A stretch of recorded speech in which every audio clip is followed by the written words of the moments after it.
So if you voted for Donald Trump and you're a Trump supporter, even if you're an atheist, although I don't think there's a lot of atheists or agnostics that voted for Trump, but I'm sure there's some. Maybe there's a lot more than I think, who knows. But even if you are, you might want to just say a prayer January 19th, really. Because apparently, I would imagine this is why they moved Trump's inauguration indoors. DJI will no longer stop drones from flying over airports, wildfires, and the White House. So basically, just in short, it says it will no longer stop drones from flying over airports, wildfires, and the White House, passing the buck to U.S. law enforcement to prevent some of the worst forms of drone misuse. Some are suggesting that the curious timing of that decision is political, coming just days before President-elect Trump's inauguration, weeks after the New Jersey drone hysteria, and days after a plane fighting the LA wildfires got taken down by a DJI drone.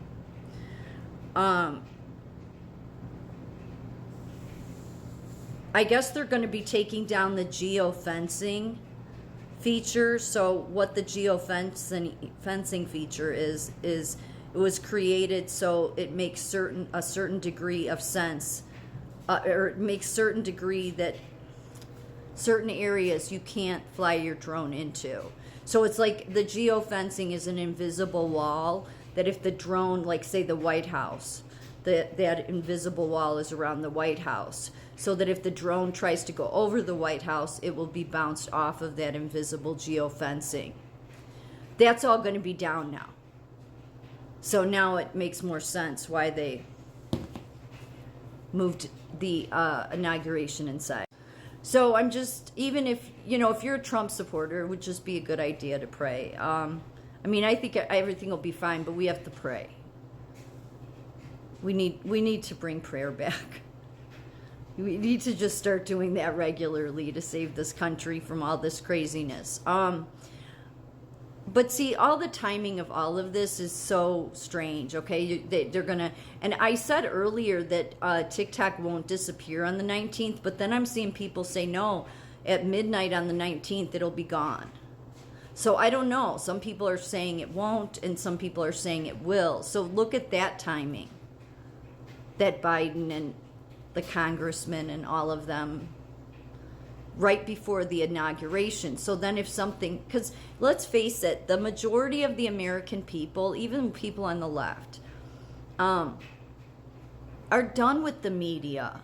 Even your podcasters, maybe not all of them, but think how many of your podcasters, your alternative media, because we already know the mainstream media is garbage, but all those alternative medias, your Peter Schweitzers, your Breitbarts, your Glenn, all the ones I mention all the time. Well, Peter Schweitzer is really clear that his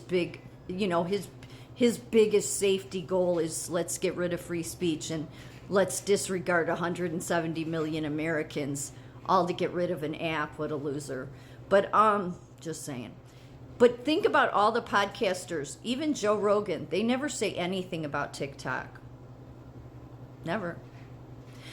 And I think silence is complicit in this case because they show that what they're concerned about is themselves. Glenn Beck, Patrick Bet-David, take your pick. None of them have ever stood up. And some of them are on TikTok.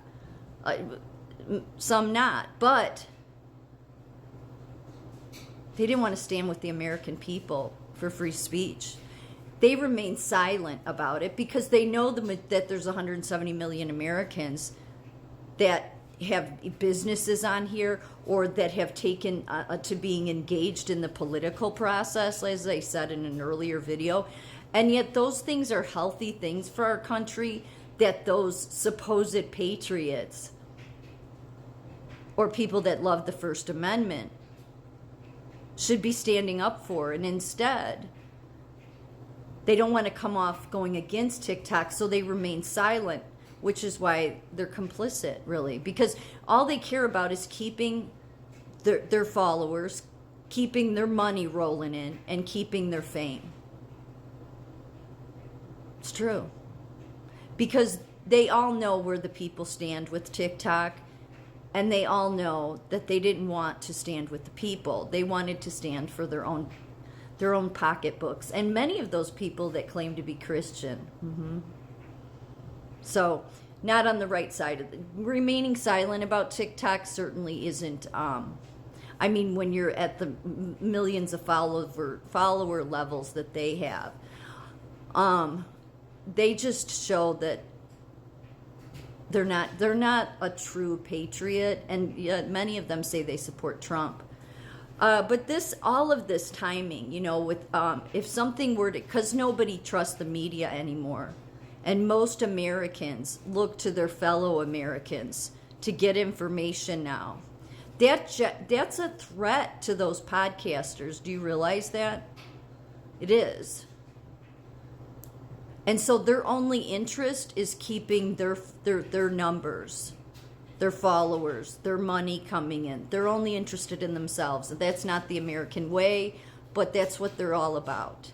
Because otherwise they should have been standing with 170 million Americans. Instead, remaining silent means you stand against the First Amendment and our Constitution. That goes for all of them, because they remained silent.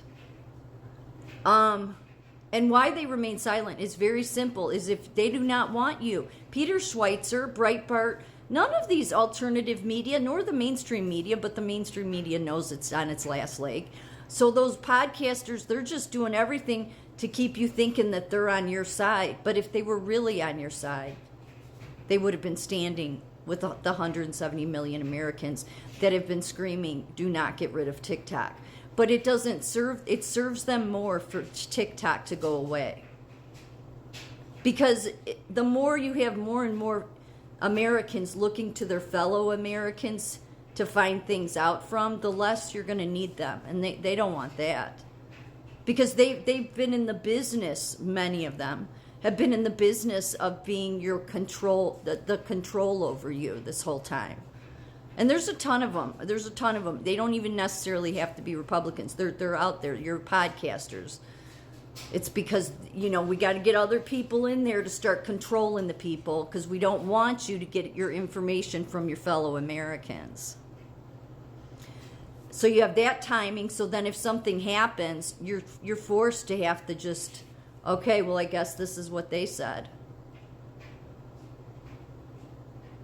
So, and then, you know, the timing of deciding to take the geofencing down. So that means, I was listening to a guy on TikTok that was saying, because it's him that was talking about this, and then I had looked it up. But because he's somebody who's a drone hobbyist, and he had just gotten this new drone, and he's like, literally that means that the drones, any drones, civilian drones, can be flown anywhere over the White House, wherever they want now. And they can have anything attached to them or do anything. And it's right before Trump's inauguration. And it's right before Trump's inauguration that they're going to black out TikTok.